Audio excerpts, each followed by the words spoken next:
More than 150 million channels exist on YouTube, and 9 out of 10 will never reach even 1,000 subscribers. Most of them won't fail because of the algorithm. They'll fail for a handful of reasons nobody ever warned them about. Here they are. Before you read those numbers and feel your motivation drain out of you, stop, because here is the part that actually matters. Every creator in that tiny winning 1% started from exactly zero, the same place you are right now. The algorithm did not hand them special treatment. It judged their early videos the same way it judges yours. The only real difference is that instead of chasing every piece of advice on the platform, they got a small number of things right and avoided the traps that quietly kill everyone else. The 99% don't fail because they're untalented. They fail for reasons they never saw coming. So this is not a motivational video. This is a list of the actual reasons channels never grow, and what the 1% do instead. Counting through 8. One thing to understand before we start. Most of these reasons are not dramatic. Nobody fails because of one catastrophic mistake. They fail slowly, through a series of small, reasonable-sounding decisions that quietly add up to a channel that never had a chance. That is why they are so hard to spot from the inside. Each one feels normal in the moment. It is only when you line them all up that you see the pattern that separates the tiny group who make it from everyone else. Reason 1. They start with the wrong expectations. Almost every channel that dies was born with a fantasy attached to it. The fantasy sounds like this. YouTube is easy. I just record and upload and people show up. One video goes viral and the channel grows on its own. I hit 4,000 watch hours and then the money pours in. These expectations are exactly why people start, and exactly why they quit. Because when reality arrives, low views, no money, slow growth, it feels like failure, only because you were promised it would be easy. Here is the truth, the 1% accept early. YouTube is not a shortcut to money. It is a skill, a craft, and a long game, and it should be treated like a business, not a lottery ticket. Even after you get monetized, your income stays small until your views climb into the serious numbers, and that takes time. Most people refuse to give it. So, the fix is almost the opposite of what motivation gurus tell you. Set your expectations low and realistic from day one, so every small win feels like a victory instead of a disappointment. When you are not expecting overnight success, a slow month does not break you. That patience is not a small thing. It is the single trait that keeps you in the game long enough to actually get good, while everyone around you gives up. And there is a subtle distinction hiding underneath this. There are far more people who want to be a YouTuber than who actually want to make videos.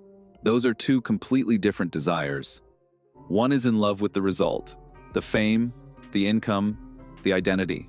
The other is willing to do the unglamorous work of making one video, then another, most of which nobody will watch at first. The people who fall in love with the result quit. The ones who fall in love with the work stay. If the only part you enjoy is imagining success, this will be a very long road. If you can find something to enjoy in the actual making, you have already beaten most people. Reason 2. They quit right before it works.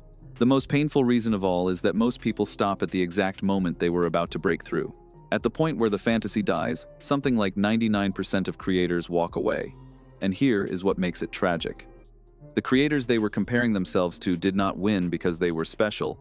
They won because they didn't quit, and they'd usually already failed a lot more than you have. That creator whose very first video went viral almost always had another channel before it, one where they quietly made hundreds of videos nobody watched. That is where the research, the scripting, the delivery, and the editing actually got good. Not on camera 1, but on camera 500. When you see an overnight success, you are almost never seeing their real beginning. You are seeing the result of a beginning that happened out of sight. You're comparing your first videos to someone's 500th, and calling it proof you can't do it. And this is where consistency does its quiet work, because skill only comes one way. Editing, storytelling, presenting, these improve through reps, not through watching tutorials. Every video you finish teaches you something the last one couldn't. So the goal in the early days is not to go viral. It is simply to not quit, and to keep collecting the reps that the 99% never stick around long enough to earn. I want to be clear that this does not mean grinding blindly forever. Not quitting is not the same as repeating the same mistakes for 2 years. It means staying in the game while you actively learn, treating each upload as a rep that teaches you something, not just another lottery ticket. The creators who break through are not the ones who suffered the longest. They are the ones who stayed long enough to improve, and kept improving on purpose. Persistence without learning is just slow failure. Persistence with learning is how everyone who made it got there. Reason 3. They consume advice but never apply it. This one is sneaky, because it feels like work while producing nothing. When your channel is not growing, your brain becomes desperate, and desperate brains love clicking how to grow on YouTube videos. Every time one appears, some part of you thinks, maybe this is the one with the magic key. Watching growth videos gives your brain the feeling of progress without any of the actual progress. You watch, you nod, you feel productive, and then you just keep scrolling. The loop repeats forever because it is comfortable, and comfort is the enemy here. The 1% break the loop with one brutal question before they watch anything. Did I actually apply what I learned last time? If you improve just one part of your last video by 1%, that's real progress. Watching without applying is not. Knowledge you never use is just entertainment dressed up as effort. Watching 100 growth videos and applying none of them leaves you exactly where you started. There is a second trap hiding in here, which is following the wrong advice. A lot of channels keep you confused on purpose, so you stay dependent on them. Watch for the red flags. Anyone promising you'll be monetized in a day.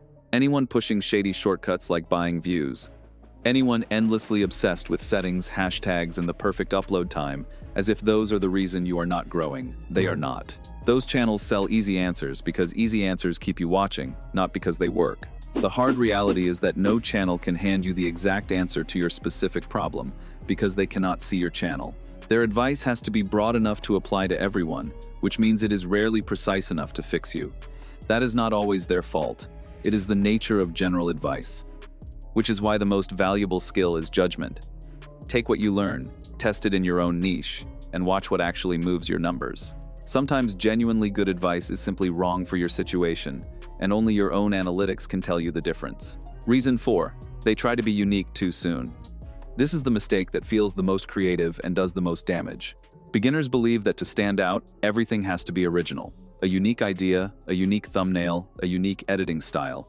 When you make something completely original, you have zero proof it works. You're gambling, not building. There is no data behind a format nobody has tried, which means you are betting your limited time on a coin flip. The smarter move, especially early, is to study what is already winning in your niche and build on that. Look at the creators getting the views, find what their videos have in common, the topics, the structure, the packaging, and make that your foundation. Copying a proven format is like following a map someone already used to get where you're trying to go. It is not cheating, it is how almost everyone who made it started. But there is a line, and the phrase to remember is steal like an artist. You take the proven skeleton, and then you add one thing that is unmistakably yours. Your personality, your way of explaining, a mascot or an avatar, some signature that makes it feel new even though the bones are proven. That single added element is your unique selling point, and it is what turns a safe copy into a channel people remember. The order here matters more than people realize. You earn the right to be different by first proving you can do what already works. Master the proven format, get results with it, and then start bending it towards something only you would make. Try to reinvent everything on day one, and you have no foundation to stand on, no data, no audience, no proof. Build the foundation first, add your signature second. That is the sequence almost every creator you admire actually followed, even the ones who now look wildly original. Join now my school community to learn all about faceless YouTube channels. The link's in my description, and it's where I go deep on all of this. Come join us. Reason 5. They have no clear niche. If you freeze when someone asks what your channel is about, that hesitation is the whole problem. A channel with no clear niche is usually a channel being made for the creator, not for an audience. Random videos on random topics confuse the algorithm and confuse the viewer at the same time. YouTube grows a channel by learning who to show it to, and a scattered channel gives it nothing to learn from. One week it is one topic, the next week something unrelated, and the system simply gives up trying to place you. The fix is clarity. Pick a defined audience and make for them, consistently, in a recognizable format. This matters more than people think, because YouTube is constantly trying to match your video to a specific group of viewers who behave a certain way. When your videos clearly fit one audience, YouTube knows exactly who to show them to. When they don't, it shows them to no one. And sometimes the honest answer is that the niche itself is the problem. Maybe it is impossibly competitive. Maybe the audience is so small that even the top creators in it get almost nothing. Maybe your actual skills would shine somewhere else entirely. Changing niches is not failure. It is often the single decision that finally lets a hardworking creator grow, because effort in the wrong place will never beat the right place. There is a real cost to admitting this, which is why so few people do it. Switching niches can feel like throwing away months of work, so people cling to a losing space out of pure sunk cost. But the skills you built, the research, the packaging, the editing, the understanding of the platform, all of that comes with you. You are not starting over. You are moving proven skills to a place where they can finally pay off. A fresh niche also makes the whole thing exciting again, and that renewed energy alone often shows up in the quality of the videos.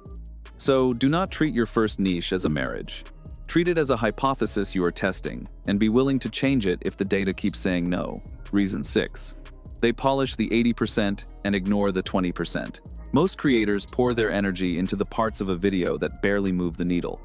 There is a rule that governs almost everything, the 80-20 rule. 80% of your results come from 20% of your effort. On YouTube, a small part of the work is responsible for almost all of your views. Most creators spend their time on everything else. They obsess over transitions and color grading and gear, the polish, while ignoring the few things that actually decide whether a video is seen. That decisive 20% is short and specific. It is the idea, the packaging, meaning your title and thumbnail, and the intro hook, those first 30 seconds. The idea, the title and thumbnail, and the first 30 seconds. That's what decides your views. A weak idea cannot be saved by beautiful editing. A brilliant edit is invisible if the thumbnail never earns the click or the intro never earns the stay. This is the exact inversion of how most beginners spend their time. They put 90% of their effort into the polish and almost none into the packaging, then wonder why videos they worked so hard on get buried. The effort was real. It was just aimed at the part that was never going to decide the outcome. So the shift is about where your effort goes, not how much of it you spend. Before you touch a single transition, make sure the idea is strong. The packaging is something you would click yourself, and the opening 30 seconds give people a reason to stay. Get that 20% right, and the rest matters far less than you have been told. This is genuinely freeing once it clicks, because it means you can stop feeling guilty about everything you are not doing.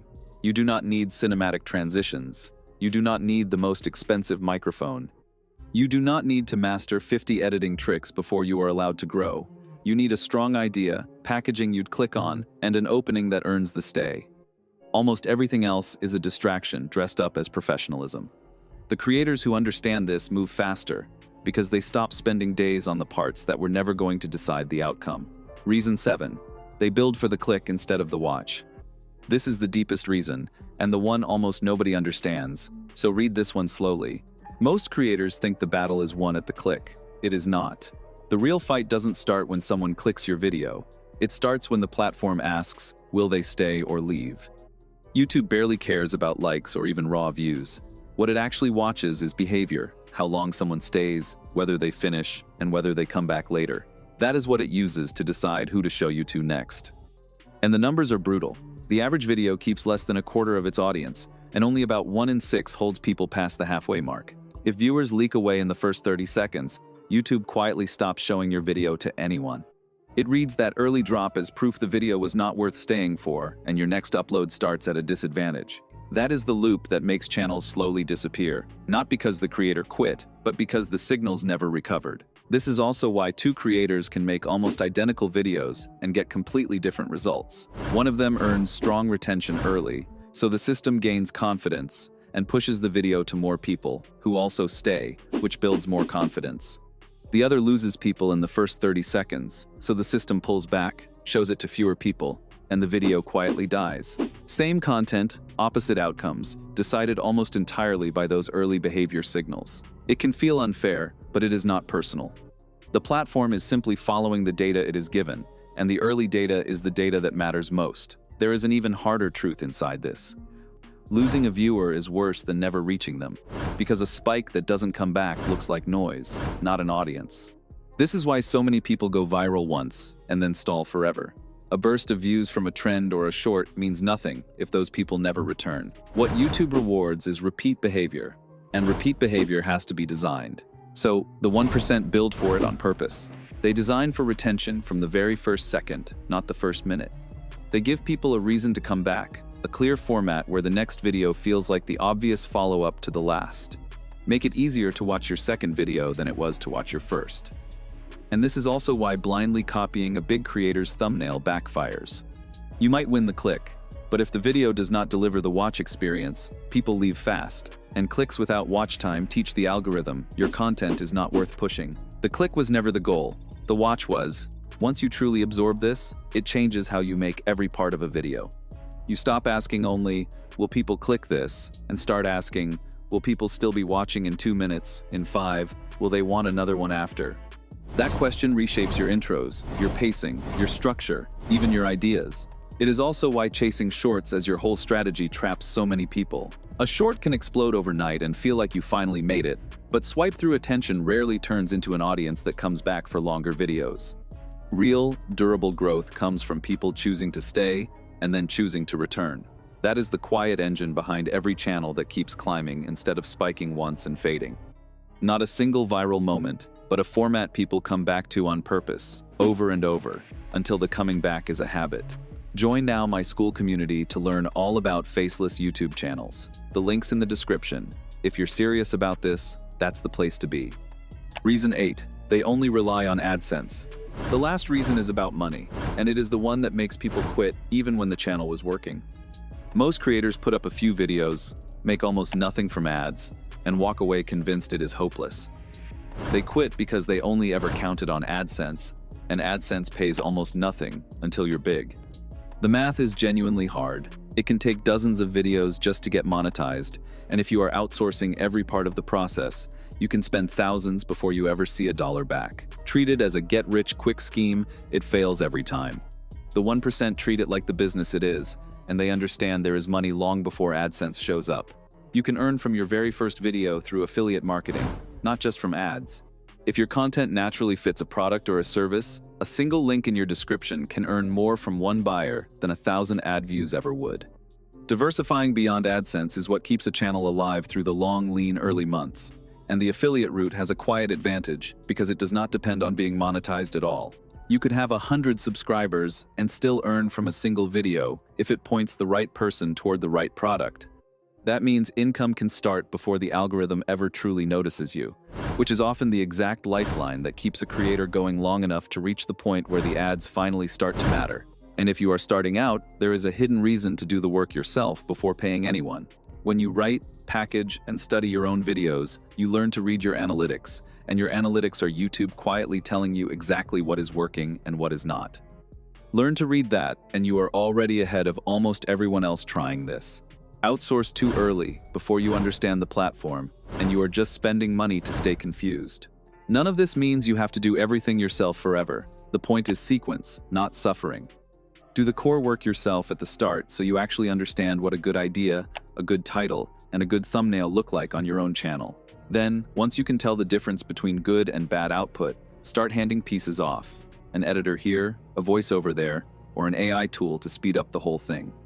Outsourcing is powerful once you know enough to judge the results. It is dangerous when you are paying other people to make decisions you do not yet understand. A word before you go. Here's what all 8 of these reasons have in common. Not one of them is about talent, luck, or the algorithm being unfair. Every single one is a choice, made or avoided, mostly before the camera ever turns on. Wrong expectations, quitting early, consuming without applying, forcing originality, no niche, polishing the wrong things, building for clicks instead of watches, and betting everything on ad money. Fix even a few of these and you are instantly ahead of the vast majority of people who will never bother to. That is the strangely hopeful part of these grim numbers. The 99% do not lose to some unbeatable system. They lose to a handful of avoidable mistakes, which means the way out is completely in your hands. The system isn't rigged against you. It's just indifferent, and indifference can be beaten. So the reason 99% never grow was never the algorithm. It was these 8 things, and almost all of them are fixable, starting with your next video. You do not have to fix them all at once. In fact, do not try. Pick the one that felt most like you while watching, the mistake you know you are making, and fix only that on your next upload. Then the next. Small, stacked improvements are exactly how the 1% pulled away from everyone else, one video at a time. Tell me in the comments which of these 8 you're guilty of. Be honest, I read them. Because knowing all of this changes nothing if you go straight back to scrolling. The difference between the 1% and the 99% was never information. It was whether they actually did something with it. And that is genuinely all it takes to leave the 99% behind. Not a secret setting, not a magic hashtag, not a viral fluke.